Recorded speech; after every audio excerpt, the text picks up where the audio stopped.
आज जी न्यूज पर सुशांत की मौत के उस ब्लैक होल की तलाश होगी जिससे हमने ज्यादातर लोग पूरी तरह से अनजान हैं। ये एक ऐसी दुनिया है जहां सिर्फ और सिर्फ अंधकार है, गुनाह है, गुनहगार है जो अपराध करके ब्लैक होल के अंधकार में गायब हो जाते हैं। लेकिन उससे पहले सुशांत केस में इस वक्त की बड़ी खबर आपको बता देते हैं। इस वक्त की बड़ी खबर यह है कि सुशांत केस में एनसीबी ने ड्रग्स कनेक्शन से पर्दा उठाया है। सुशांत केस में एनसीबी के हाथ एक और ड्रग्स सप्लायर लगा है जिसका नाम है जैद और उसकी गिरफ्तारी कर ली गई है। एनसीबी ने मुंबई में जैद विलात्रा को भी गिरफ्तार किया है। जैद विलात्रा जो कि एक दूसरी गिरफ्तारी है। सुशांत केस में ड्रग कनेक्शन में कुल मिलाकर के 3 गिरफ्तारियां हो चुकी हैं। जैद बासित परियार को मुंबई से गिरफ्तार किया गया, फयाज अहमद को गोवा से गिरफ्तार किया गया है। एनसीबी ने अब अपना शिकंजा बांद्रा में रहने वाले 20 साल के युवक जैद पर कसा है। एनसीबी को जैद और सैमुल मिरांडा के बीच ड्रग्स चैट्स का भी खुलासा लगा है। ड्रग्स चैट भी हाथ लगे हैं। इसके साथ ही जैद का बासित परियार और सूर्यदीप मल्होत्रा नाम के 2 लोगों से भी चैट सामने आया है और ये दोनों रिया के भाई शोभिक चक्रवर्ती के साथ जुड़े हुए हैं। शोभिक के बासित परियार और सूर्यदीप मल्होत्रा से ड्रग्स से जुड़े चैट्स होने की बात भी सामने आई है। एक चैट जो कि 17 मार्च 2020 का है जिसमें शोभिक ने सैमुल मिरांडा को जैद का नंबर दिया और सैमुल को 5 ग्राम के लिए 10 लाख रुपए जैद को देने के लिए कहा है। इसके बाद सैमुल मिरांडा ने जैद से संपर्क किया। सैमुल मिरांडा ने जैद को 3 बार कॉल किया था। जो लोकेशन एनालिसिस्ट हैं वो ये बताते हैं कि 17 मार्च 2020 को जैद और सैमुल की लोकेशन एक ही थी।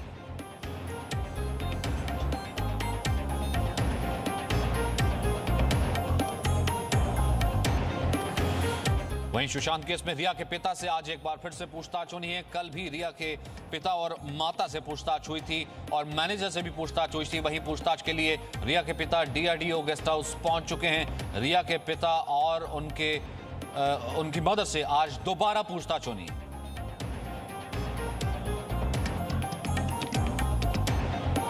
राकेश त्रिवेदी इस वक्त हमारे साथ मौजूद हैं। राकेश, एक तरफ सीबीआई का यह कहना कि वो अबेटमेंट ऑफ सुसाइड की तरफ आगे बढ़ रही है, वहीं दूसरी तरफ ड्रग कनेक्शन को बहुत संजीदगी से एनसीबी का खंगालना, 3 गिरफ्तारियां होना, क्या कनेक्शन है? क्योंकि सैमुल मिरांडा और जो जैद है जिसकी गिरफ्तारी हुई है उसकी लोकेशंस भी एक सामने आई हैं चैट में। सचिन, देखिए, जो हमें जानकारी मिल रही है उसके मुताबिक जांच एजेंसी जो है वो ये मान रही है कि सुशांत सिंह राजपूत ने आत्महत्या की।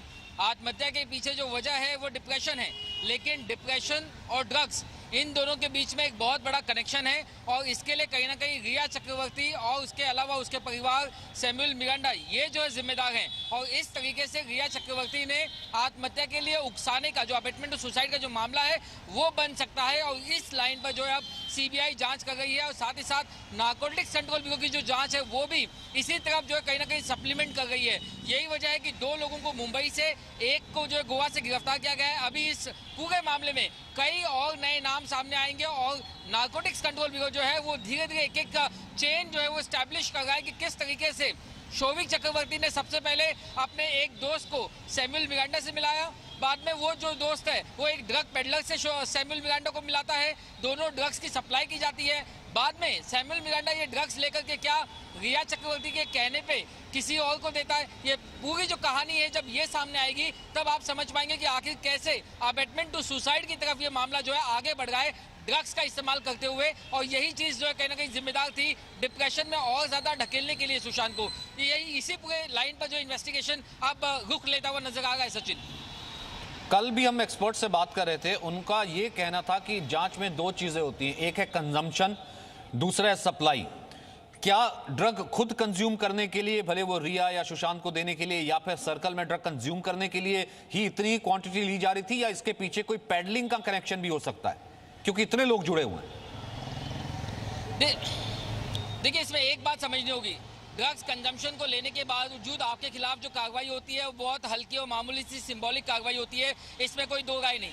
लेकिन इसमें क्रिमिनल कॉन्स्पिरेसी अगर आती है, आप किसी को ड्रग्स जो है सप्लाई कर रहे हैं या आप किसी साजिश के तहत किसी को ड्रग्स मुहैया करवा रहे हैं उसकी जानकारी के बिना, और उसके बाद में वो चीज़ लीड करती है किसी सीवियर डिप्रेशन को और सुसाइड को, तो यहाँ पर क्रिमिनल कॉन्स्पिरेसी जो है, जो साजिश की बात जो है वो एस्टैब्लिश किया जा सकता है और वहाँ पर ये मामला जो है बड़ा बनता हुआ दिखाई दे सकता है। यही वजह है कि यहाँ पर तमाम जो एजेंसियां, चाहे नारकोटिक्स कंट्रोल हो चाहे सीबीआई हो, उनको ये लिंक एस्टैब्लिश करना है कि सैमुअल मिरांडा जो है वो सिर्फ ड्रग्स कंज्यूम नहीं कर रहा था, वो भी सप्लाई चेन का एक हिस्सा था, जो शौविक चक्रवर्ती और उसके दोस्तों की मदद से पहले जो है ड्रग्स की एक अलग क्वांटिटी हासिल करता है और उसको अलग अलग क्वांटिटी में रिया तक या सुशांत तक पहुंचाता है। तो ये सप्लाई चेन अगर स्टैब्लिश होता है तो निश्चित तौर पर ये मामला सिर्फ कंजम्पशन का नहीं होगा, बल्कि ये ड्रग पेडलिंग का होगा, ड्रग्स पोजेशन का होगा, इसकी जो ट्रांसपोर्टेशन होती है उसका होगा, और कहीं ना कहीं सबसे बड़ी बात क्रिमिनल कॉन्स्पिरेसी का होगा। सचिन, बिल्कुल राकेश, बहुत बहुत शुक्रिया जानकारी के लिए, क्योंकि यहाँ से कहीं ना कहीं ड्रग, आपने कहा कि ड्रग का जो है एक बड़ा एंगल सामने आ रहा है, दूसरी तरफ मनी का एंगल भी सामने है। क्या मनी लॉन्ड्रिंग या फिर मनी के जो गबन है वो भी क्या एक बड़ा मसला है? आज इसी पर भी दोबारा से पूछताछ होनी है। रिया के माता पिता और मैनेजर को भी सामने बिठा करके पूछताछ हो सकती है। वहीं अब आपको सुशांत की मौत का डार्क सीक्रेट बताते हैं। क्या सुशांत की मौत के पीछे ड्रग्स और पैसे का खेल था? पूरी कहानी हम आपको बताएंगे।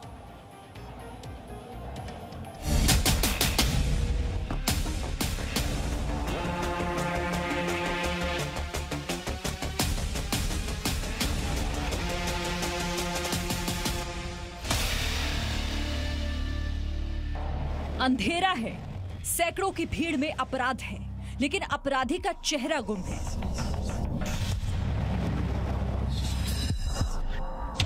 क्या अपराध का ऐसा ही अंधेरा छिपाने के लिए ली गई सुशांत की जान? क्या इंटरनेट की काली दुनिया की परछाई में छिप गई है सुशांत की मौत की सच्चाई?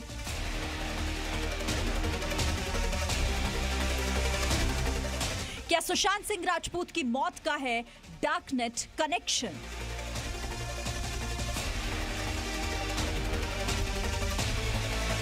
क्या डार्कनेट के जरिए कराई गई है सुशांत की कॉन्ट्रैक्ट किलिंग?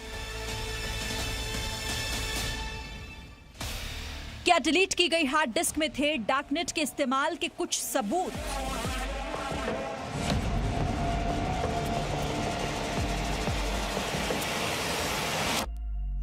अगर सुशांत ने आत्महत्या की तो कोई सुसाइड नोट क्यों नहीं लिखा?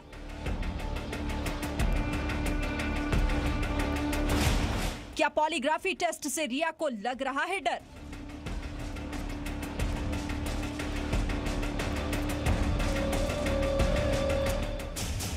क्या मशीन पकड़ लेगी रिया चक्रवर्ती का झूठ?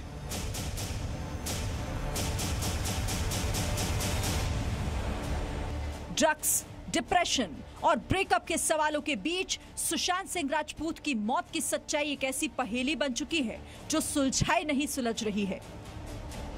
रिया चक्रवर्ती के व्हाट्सएप चैट ने इस अंधेरे को और ज्यादा घना कर दिया है। कैनाबिडियोल ऑयल यानी CBD oil, MDMA, weed hash marijuana. Rhea के व्हाट्सएप चैट का ड्रग्स कनेक्शन अब देश के सामने आ चुका है, लेकिन जो अब भी पूरी तरह से बेनकाब नहीं हुआ है वो है ड्रग्स का पाताल लोक। दुनिया भर में इंटरनेट का इस्तेमाल करने वालों में 96% स्पेस डार्कनेट या डीप डार्कनेट के तौर पर इस्तेमाल किया जाता है। डार्कनेट जुर्म की दुनिया का सबसे बड़ा प्लेटफॉर्म माना जाता है।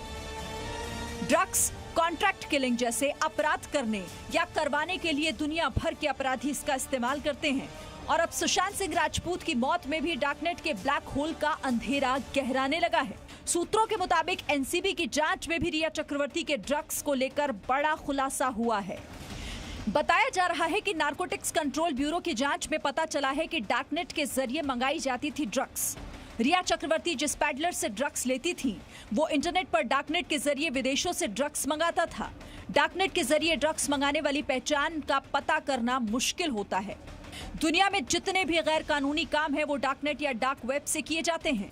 एनसीबी अब सुशांत सिंह राजपूत की मौत का डार्कनेट कनेक्शन की जांच कर रही है, और जैसे जैसे ये अंधेरा छटेगा सुशांत की मौत का सच भी सामने आने लगेगा। प्रमोद शर्मा के साथ ब्यूरो रिपोर्ट, जी मीडिया। तो सुशांत सिंह राजपूत की मौत के मामले में रिया चक्रवर्ती पर ढेरों सवाल उठ रहे हैं। रिया के चैट से ड्रग्स की थ्योरी भी सामने आ रही है, और अब एनसीबी की जांच ने डार्कनेट का नया एंगल भी जोड़ दिया है। आज देश और दुनिया में 4.5 अरब से भी ज्यादा लोग इंटरनेट का इस्तेमाल कर रहे हैं, लेकिन आपको ये जानकर हैरानी होगी कि सिर्फ 4% लोग ही सरफेस वेब का प्रयोग करते हैं। 96% लोग ऐसे हैं जो डार्क नेट या डीप डार्क नेट का इस्तेमाल करते हैं और इसलिए डार्क नेट को साइबर जगत का अंडरवर्ल्ड कहा जाता है।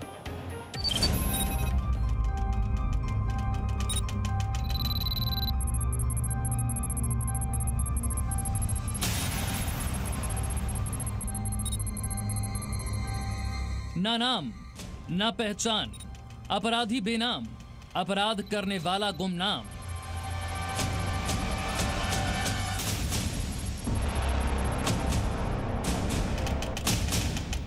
सूचना क्रांति के दौर में ये जुर्म की दुनिया का ऐसा अनदेखा और अनजाना पहलू है जिसने अपराध जगत का चेहरा पूरी तरह से बदल दिया है। यह अपराध जगत की वो काली दुनिया है जहां गुनाह भी है और गुनहगार भी, लेकिन फिर भी कोई पहचान नहीं।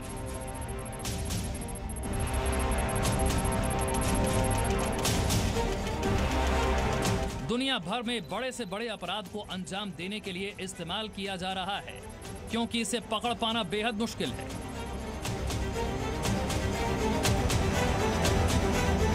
डार्क नेट बेसिकली एक क्रिमिनल्स ने अपने लिए एक अलग से बना रखा है नेट, जो कि गूगल वगैरह पे इन सर्च इंजन पे अवेलेबल नहीं है। इसको ट्रैक कर पाना फ़िलहाल डिफ़िकल्ट है। डार्क नेट के अंदर जो उनका यूज़र्स हैं जो उसके साथ जुड़ सकते हैं, वो भी डार्क नेट जो ऑपरेट करें उनकी मर्ज़ी से जुड़ते हैं। डार्क नेट पे इनकी क्या बात है, एंड टू एंड इनक्रिप्टेड है, सारा नेटवर्क ही इनक्रिप्टेड है। ये इसको तोड़ पाना, इसको देख पाना, इंटरवीन कर पाना बड़ा मुश्किल है। डीप वेब यानी इंटरनेट की इस काली दुनिया में कई गैर कानूनी बाजार सजते हैं। इस फर्क को आप कुछ इस तरह से समझ सकते हैं। इंटरनेट के इस्तेमाल को 3 लेयर में बांटा गया है। पहला है सरफेस वेब। इसके जरिए हम गूगल जैसे सर्च इंजन पर रोजाना कुछ ना कुछ ढूंढते हैं। दूसरा हिस्सा है डीप वेब। इसके इस्तेमाल के लिए URL एड्रेस पर जाकर लॉगिन करना पड़ता है। इसके लिए पासवर्ड और यूजर नेम का प्रयोग करना होता है।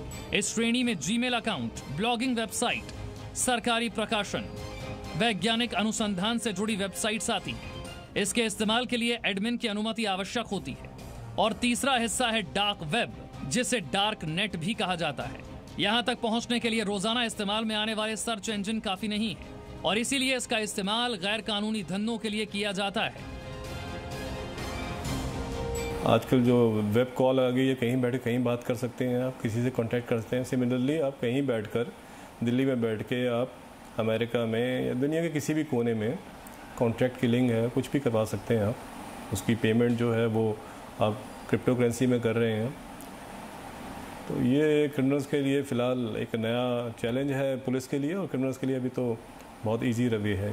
अंडरबेली है इंटरनेट की, जहां पर साइबर क्राइम पनपता है। आपको जाने के लिए वहां पर एक विशेष प्रकार के ब्राउज़र की आवश्यकता होती है, जिसे हम अनियन राउटर ब्राउज़र बोलते हैं। ये ब्राउज़र आपकी आइडेंटिटी को विभिन्न पर्दों के पीछे छुपाता है। तो जब आपकी आइडेंटिटी छुपते हुए आप डार्क नेट पर पहुंचते हैं तो आप अनोनिमस होते हैं, यानी कि आपकी कोई नाम, कोई पहचान नहीं होती। सिमिलरली वहाँ पर और भी जितने लोग होते हैं वो भी अनोनिमस होते हैं और उस अनोनिमस इकोसिस्टम और पर्यावरण में साइबर क्राइम बहुत तेज रफ्तार से पनपता है। डार्क नेट की इन्हीं अंधेरी गलियों में अब सुशांत की मौत का सच भी ढूंढा जा रहा है, क्योंकि रिया के व्हाट्सएप चैट ने ड्रग्स की दुनिया के उस पाताल लोक का दरवाजा खोल दिया है जो सीधे डार्क नेट की दुनिया तक पहुंचता है। प्रमोद शर्मा के साथ bureau report, ji media. Presenting B News app, available on Google Play and App Store. Download it now.